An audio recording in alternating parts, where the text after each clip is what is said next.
Bonjour à tous, eh bien prenons un instant aujourd'hui pour lire et méditer un passage du livre du ciel de Luisa Picaretta. Au nom du Père qui m'a créé, du Fils qui m'a sauvé et du Saint-Esprit qui me sanctifie. Amen. Jésus, je m'immerge en toi, dans ton acte unique et éternel d'amour, dans ce grand bain de ta lumière, de ton sang, de ta divinité, de ta volonté, de ton humanité, de tes mérites, de tes souffrances, de tes plaies, de tes œuvres divines, de tes attributs divins, de tout, Seigneur. Je me plonge dans ce grand bain et je te demande bien, de me remplir à ras-bord de toi et de me marquer complètement du sceau de ton divin fiat pour que je puisse être un bon instrument de paix, d'amour et de miséricorde entre tes mains, que je puisse travailler continuellement à l'avènement de ton royaume, que je puisse être une extension de ta propre humanité, que tu puisses te réjouir dans mon cœur, que tu puisses y trouver un petit lieu de repos, un tabernacle d'amour où tu pourras déposer tes peines, tes amertumes, où tu pourras t'abreuver, où tu pourras être consolé. C'est ce que je souhaite, Seigneur, et je sais que la route est encore longue, mais que tout est grâce. Alors je te demande cette grâce vraiment de cette union sanctifiante avec toi. Jésus, s'il te plaît, investis tous mes actes de ta présence, sois dans chacun de mes regards, parle à travers chacune de mes paroles, respire dans mon souffle, sois dans toutes mes pensées, viens faire battre mon cœur, sois dans mes pas, que tout soit fait pour toi, que tout soit fait par toi et que tout soit fait immergé en toi, dans ta divine volonté. Que chacun de mes mouvements, Jésus, soit vraiment une source de joie pour toi, que chacun de mes mouvements puisse être une réparation, une compensation d'amour. J'entends vraiment pallier à tous ces vides, ces manques de reflux à ton amour, Seigneur, toutes ces fois où tu nous donnes et que nous prenons et que nous ne te louons pas, nous ne te bénissons pas, nous ne te reconnaissons pas, Seigneur. Eh bien, je veux tout compenser et je veux que cela soit multiplié à l'infini et que tu puisses entendre partout, à chaque fois que ton cœur eh bien, recevra des glaives, des souffrances, des injures, à chaque fois que tu seras offensé par nos péchés, eh bien que tu puisses en même temps entendre l'acte opposé à ces péchés, que tu puisses entendre eh bien que de l'amour pour toi, de l'affection, de la tendresse, de l'attention. Parce que tu es très important pour nous, Seigneur, et nous voulons que tous les hommes t'aiment, Seigneur, et que tu puisses vraiment sécher tes larmes et être heureux parmi chacun de nous. Alors Jésus, je voudrais t'offrir bien tous les jours une petite prière que tu as enseignée toi-même à Louisa dans les 24 heures de la Passion. Donc je vous propose voilà, jour après jour de piquer des petites prières comme ça et de les réoffrir à Jésus au nom de tous. Donc aujourd'hui, on va commencer avec une prière reprise dans la première heure de la Passion de Jésus, lorsqu'il quitte sa maman. Maman, arrache mon cœur de cette terre et attache-le bien fort à Jésus.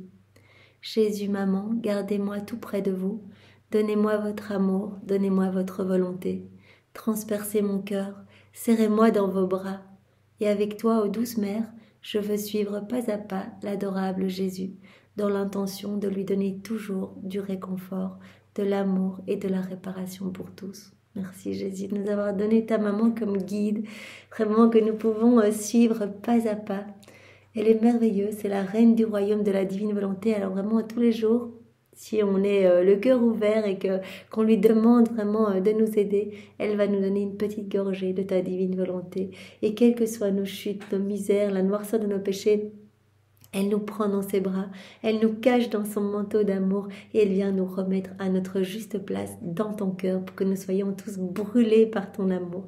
Alors vraiment tout ce qu'elle fait, nous voulons le faire avec elle, nous voulons vraiment nous laisser travailler par ses mains immaculées et placer toutes les âmes de toutes les générations devant Marie également pour qu'elle puisse les travailler, qu'elle puisse marquer toutes les âmes vraiment de ton empreinte divine, Seigneur, de ton sceau divin et que toutes puissent revenir à toi vraiment comme un trophée de ton amour, le triomphe de ton amour, Seigneur.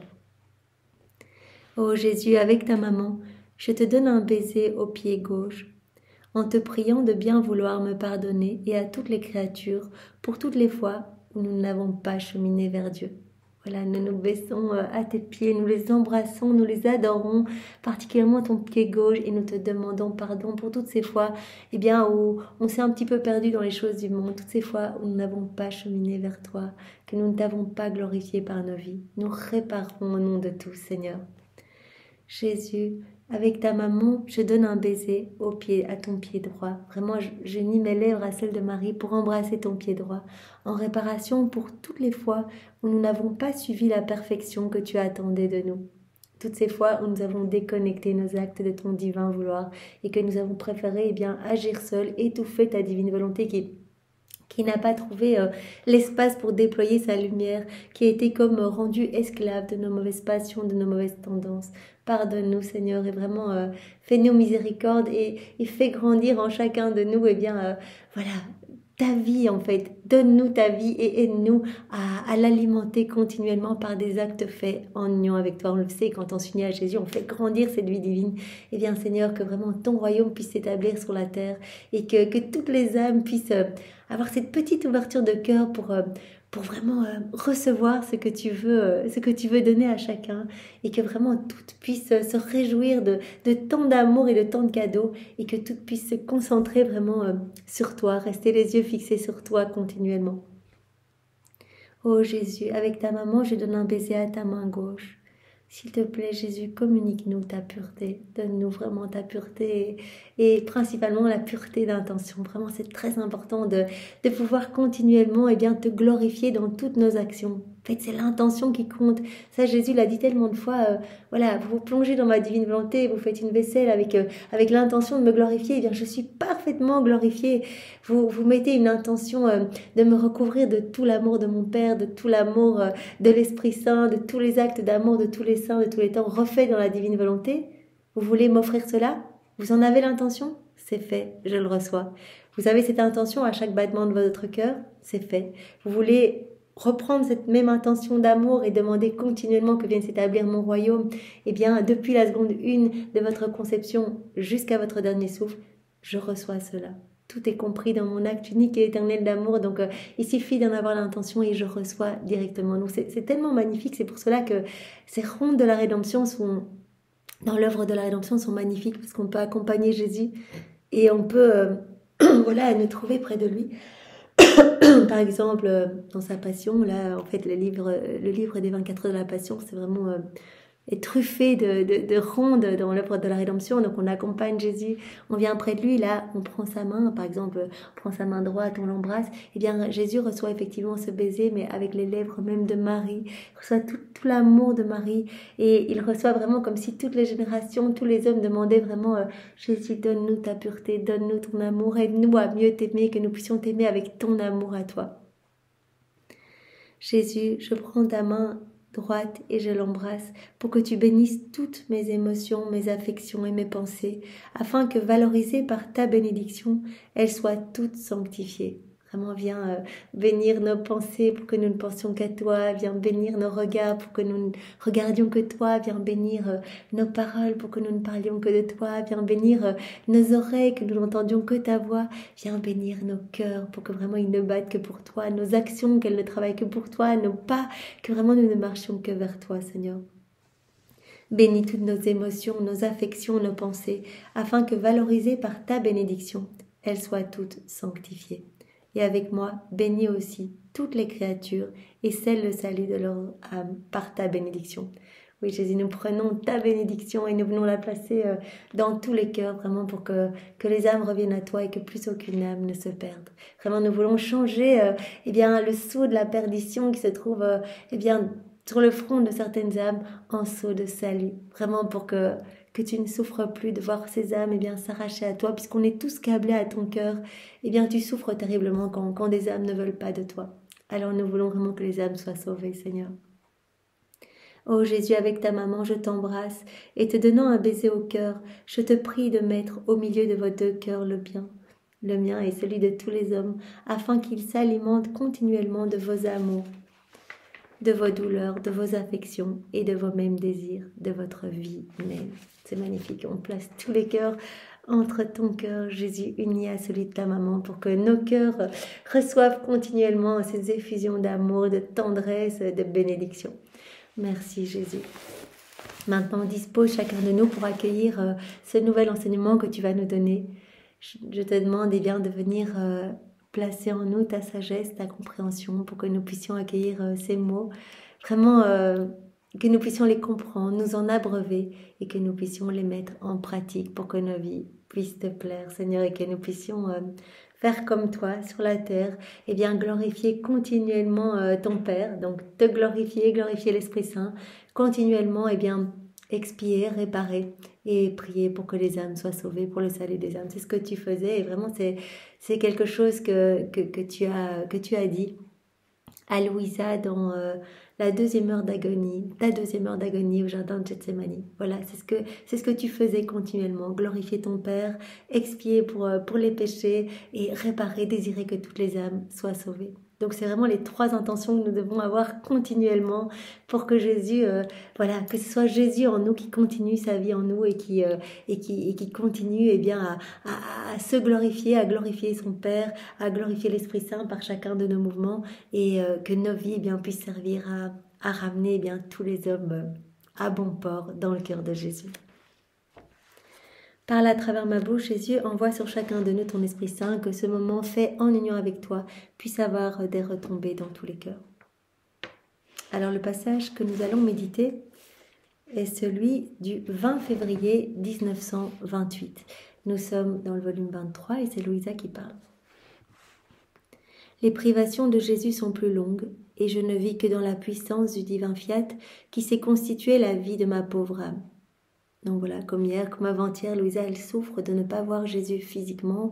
Comme Jésus lui a dit, écoute, si tu ne me vois pas, c'est parce que maintenant tu es tellement dans la divine volonté qu'elle te remplit de partout et sa lumière, en fait, éclipse mon humanité. Tu dois la mettre en priorité, en fait, tu dois rester attentive continuellement, poursuivre ton envol dans ma divine volonté, ton envol vraiment pour que ton âme puisse être greffée continuellement dans le soleil de mon divin fiat. Mais donc c'est pour cela, tu ne me vois pas parce que cette lumière rayonne de partout, mais par contre, tu peux sentir cette vie palpitante en toi. Je ne vis que dans la puissance du divin fiat qui s'est constitué la vie de ma pauvre âme. Il me semble que mon bien-aimé Jésus, en me confiant à lui, ne se cache derrière les rideaux de sa lumière que pour m'espionner et voir si je suis toujours son adorable volonté.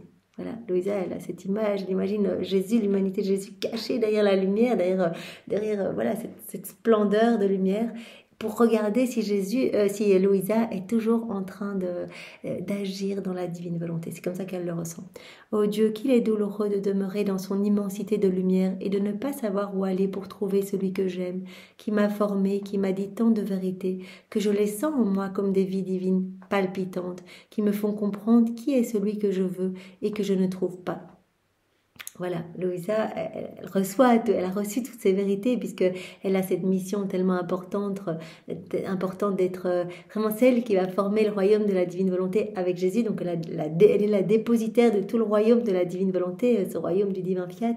Et donc elle reçoit toutes ces connaissances, toutes ces vérités. Elle ressent la lumière, elle ressent la vie palpitante de toutes ces connaissances. Jésus le dit, que ce soit pour Louisa ou pour nous, eh bien chaque vérité que je donne, c'est magnifique, c'est une vie que je sors de moi et c'est quelque chose qui va opérer des transformations absolument spectaculaires dans vos cœurs si vous êtes un peu disposés à accueillir et à recevoir. Donc elle sent toutes ces vies palpitantes, ces vies divines en elle et elle se demande, voilà, Jésus, où es-tu? Reviens.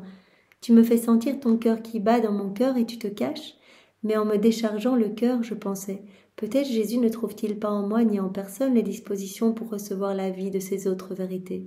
Et pour que ces vies ne demeurent pas en suspens, il reste tranquille et se cache.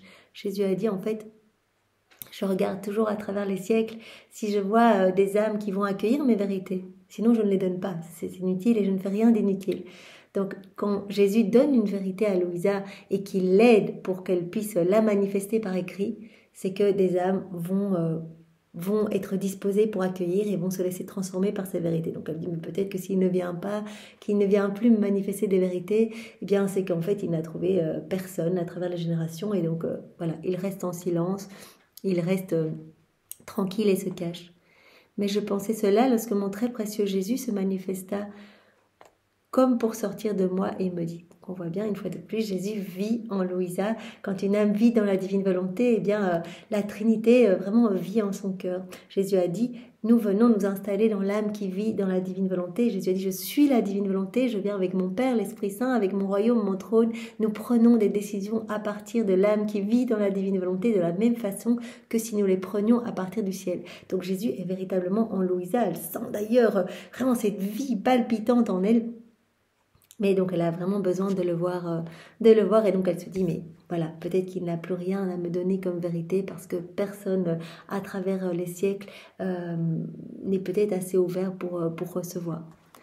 Ma pauvre petite fille, tu es perdue dans la lumière et tu ne sais pas comment trouver celui que tu cherches avec tant d'amour. La lumière forme de hautes vagues et constitue les barrières qui t'empêchent de me voir. Donc voilà, il répète ce qu'il a dit hier dans d'autres mots. Eh bien, cela fait comme des vagues. Vraiment, cette lumière de la divine volonté forme comme de très hautes vagues cachant l'humanité de Jésus. Mais ne sais-tu pas que c'est moi qui suis cette lumière, cette vie et ce battement de cœur que tu sens en toi? C'est toujours moi, je suis la divine volonté, c'est moi en toi. Comment ma volonté pourrait-elle jamais avoir sa vie en toi si ton Jésus n'était pas en toi? Lui qui a ouvert la voie au développement de ma volonté dans ton âme. Alors calme-toi, tu dois maintenant savoir que quiconque doit être un porteur de bien doit centraliser en lui-même toute la plénitude de ce bien. Sinon le bien ne trouverait pas la voie par où sortir. Donc voilà, Jésus dit, eh bien celui qui doit être porteur d'un grand bien, il doit tout centraliser en lui. Comme Louisa qui forme ce royaume de la divine volonté, elle doit tout centraliser en elle. Elle reçoit toutes ces vérités relatives à la divine volonté, elle doit tout enclore. Même si à travers les générations, les âmes ne vont pas recevoir ces vérités-là, ne vont pas être disposées pour accueillir, Jésus à ce moment-là, eh bien n'aidera pas Louisa à les mettre par écrit, mais il lui donnera quand même à elle ces vérités. Elle doit tout enclore puisqu'elle est la porteuse eh bien, de tous les biens relatifs au royaume du divin fiat. Tu dois enclore, tu dois centraliser en toi-même toute la plénitude de ce bien. Sinon, le bien ne trouverait pas la voie par où sortir. À présent que tu dois centraliser en toi le royaume de ma volonté, il faut que rien n'y manque pour que sa lumière te dispose à recevoir toutes les vérités nécessaires à la formation de son royaume. Et si les autres créatures ne sont pas disposées à recevoir toutes les vies des vérités de mon fiat, tout au plus, ne te donnerai-je pas la capacité de les manifester comme cela arrive si souvent? Donc très souvent, Jésus donne des vérités à Louisa, et puis il voit que les âmes ne vont pas les accueillir, par exemple, et donc elle ne les met pas par écrit, c'est tout. Il ne lui donne pas les grâces pour qu'elle puisse les manifester par écrit.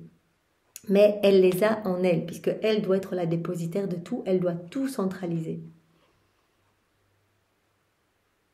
Comme cela arrive si souvent, mais à toi qui en es la dépositaire, rien ne doit manquer. C'est ce qui s'est passé avec la Reine du Ciel, qui devait être la dépositaire du Verbe incarné et me donner aux générations humaines. Nous savons que Marie, eh bien, elle a été la dépositaire du royaume de la rédemption et de tous ses biens. En ma maman, j'ai centralisé tous les biens des rachetés et tout ce qui convenait pour être capable de recevoir la vie d'un Dieu. Tous les biens relatifs à la rédemption ont été centralisés en la Vierge Marie. Même si à travers les générations, Jésus a peut-être vu que voilà, il y a plein de biens qui n'allaient pas être accueillis, des biens qui n'allaient pas être reçus par les âmes trop froides, indifférentes, fermées, etc. Eh bien, il a quand même tout centralisé en la Vierge Marie. C'est pourquoi ma maman détient la souveraineté sur toutes les créatures et sur chacun des actes et des biens dont elles sont capables. Donc c'est pour cela que Marie eh bien, est vraiment le canal de tous les biens. Elle détient le droit de souveraineté sur toutes les bonnes actions, sur tout ce qui est fait de bien. Ma maman détient la souveraineté sur toutes les créatures et sur chacun des actes et des biens dont elles sont capables, de telle sorte que si les créatures pensent saintement, elle est le canal de ces saintes pensées et en conserve la souveraineté. Si les créatures parlent, œuvrent ou marchent saintement, le commencement de tout cela descend de la Vierge, puisque c'est en elle que tout a été centralisé, tous les biens de la rédemption. Eh bien, si des âmes se sont servies dans ces biens pour devenir saintes, parler saintement, agir saintement, eh bien, Marie est le commencement de tout cela. Et elle détient par conséquent les droits et la souveraineté sur toutes ces paroles saintes, ces actions saintes, ces œuvres saintes. C'est pas saint, voilà.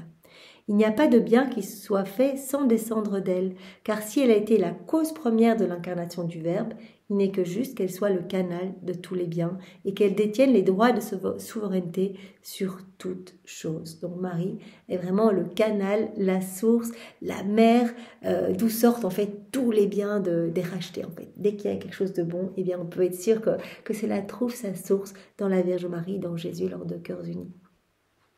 Donc elle détient vraiment les droits de souveraineté sur toute chose et elle est le canal de tous les biens. C'est ce qui s'est passé également avec moi. Donc ce que Jésus est par nature, eh bien Marie l'est par grâce, l'a été par grâce. Donc Marie est vraiment ce canal, cette source par grâce, parce qu'elle a reçu tout vraiment de la Trinité. Elle a été déjà façonnée dès la seconde une de sa conception. Elle a été remplie de la divine science, divine connaissance, divine volonté, vraiment l'immaculée conception, vraiment qui a permis d'accueillir Jésus en son sein, parce qu'elle était totalement remplie de la divine volonté, donc elle a pu accueillir le Rédempteur en son sein. Et donc quand Jésus est venu s'incarner en son sein, il est venu avec tous les hommes, elle est devenue mère de tous les hommes. Et donc vraiment, comme Marie est cette dépositaire de tout ce qui est relatif à la rédemption, elle est cette source de tout bien chez chacun de nous. On fait quelque chose de bien, Marie en est à la source, avec Jésus aussi. C'est ce qui s'est passé également avec moi, nous dit Jésus, qui devant être le Rédempteur de tous, devait contenir en moi tous les biens de la rédemption. Je suis le canal, la source, la mer, d'où sortent tous les biens des rachetés, et je possède par nature, donc Marie c'est par grâce, Jésus c'est par nature, qu'il possède le droit de souveraineté sur tous les actes des créatures et sur tout le bien qu'elles accomplissent.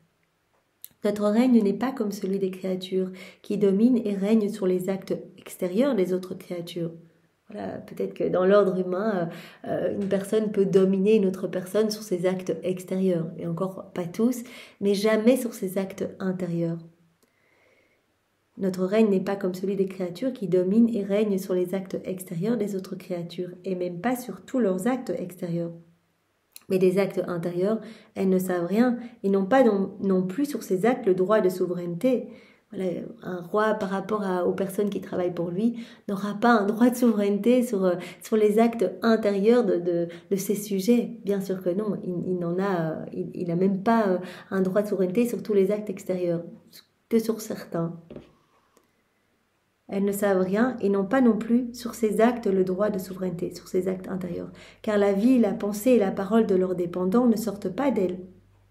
Au contraire, c'est de moi que sort la vie. Jésus dit, voilà, c'est une grande différence. Moi, tout sort de moi, tous ces biens sortent de moi, tout est centralisé en moi, je suis le canal, la source, la mère de toutes choses. Donc, tout comme tout sort de moi, c'est de moi que sort la vie de toutes les œuvres intérieures et extérieures des créatures. Ainsi, au-dessus de chaque acte, de chacun des actes des créatures, devrait s'attacher l'acte de la céleste mère et le mien, qui, en souverain, les forme, les dirige et leur donne la vie. Donc voilà, chaque acte bon, chaque acte vraiment pieux, saint, etc., trouve sa source vraiment en Jésus, en Marie, en fait.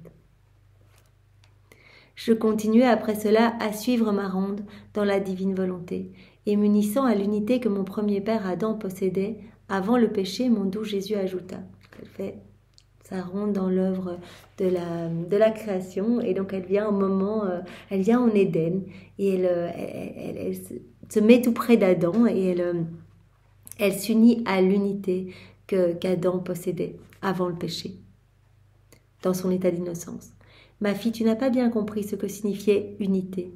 Unité veut dire centralisation et commencement de tous les actes des créatures, passées, présentes et futures. Donc voilà, Jésus dit, l'unité que possédait Adam, en fait, c'est parce que cela veut dire qu'il centralisait tout en lui, en fait. Il était le commencement de tout, la source de tout. Ainsi, avant le péché, quand Adam possédait notre unité, il contenait dans ses pensées l'unité de toutes les pensées des créatures. Dans ses paroles, l'unité de toutes les paroles. Dans ses œuvres, l'unité de toutes les œuvres. Et dans ses pas, l'unité de tous les pas. Je trouvais par conséquent en lui, dans mon unité, le commencement et la fin de tous les actes de toutes les générations humaines. Adam, dans mon unité, contenait chacun et possédait toutes choses. Adam, avant le péché, il était dans cette unité. Et donc, il contenait tout. Il contenait chacun et il possédait absolument tout, toute chose, tout était enclos en lui. Ainsi, toi, ma fille, en t'élevant jusqu'à cette unité abandonnée par lui, c'est toi qui dois prendre la place d'Adam, puisqu'Adam a chuté, c'est toi, Louisa, la première nouvelle-née de la divine volonté, comme si c'était toi qui sortais directement de nos mains, eh bien, tu vas prendre sa place, et en te mettant au commencement de tous et de tout, tu vas contenir en toi les actes mêmes d'Adam, avec la continuation de tous les actes des créatures. Tu vas prendre sa place, et c'est toi qui vas contenir chacun et posséder toute chose. Vivre dans ma divine volonté signifie « je suis le commencement de tous et c'est de moi que tout descend comme tout descend du divin fiat. Je suis par conséquent la pensée, la parole, l'œuvre et le pas de chacun. Je prends tout, donc l'âme qui vit dans la divine volonté eh bien, va contenir tout. Chacun de ses actes va tout englober. Je prends tout et j'apporte tout à mon Créateur. Tout appartient à l'âme qui vit dans la divine volonté. Et Jésus dit à Louisa, voilà, si tu prends la place d'Adam innocent, tu vas venir vraiment venir directement, voilà, prendre comme le relais, comme s'il n'avait, voilà, comme si c'était toi qui étais directement sorti de nos mains. Et à ce moment-là, tu pourras dire, je suis le commencement de tous et c'est de moi que tout descend comme tout descend du divin fiat. Je suis par conséquent la pensée, la parole, l'œuvre et le pas de chacun. Je prends tout et j'apporte tout à mon Créateur. C'est pour cela que dans la divine volonté, qui contient tout, on peut refaire les actes de tous les hommes de tous les temps, on peut reprendre tous les actes mauvais, les replonger dans l'acte unique et éternel d'amour, les refaire en autant d'actes de louange, de bénédiction et d'amour pour la Trinité. On peut reprendre tous les actes bons, voilà, tous les actes d'amour, les actes saints, les actes pieux, les mortifications, voilà, les martyrs, les jeûnes, les dévotions, les prières. On peut tout reprendre, également tout refaire pour tout sanctifier. Ce sont des actes humains, donc on les refait et on peut les refaire continuellement. Donc une âme qui vit dans la divine volonté peut continuellement réparer pour tous, puisque elle prend tout et elle peut tout apporter à son Créateur. Tout est contenu dans la divine volonté. Donc quand une âme vit dans la divine volonté, elle contient cette source de tout. L'on comprend qu'Adam devait posséder et enclore l'humanité tout entière s'il ne s'était pas retiré de notre volonté et avait toujours vécu dans notre unité. C'est pourquoi, s'il avait fait cela, les générations humaines auraient vécu dans notre volonté. Et par conséquent, une aurait été la volonté, une l'unité, un l'écho de tous, et tout étant mis en commun, chacun aurait enclos toute chose en lui-même. Voilà.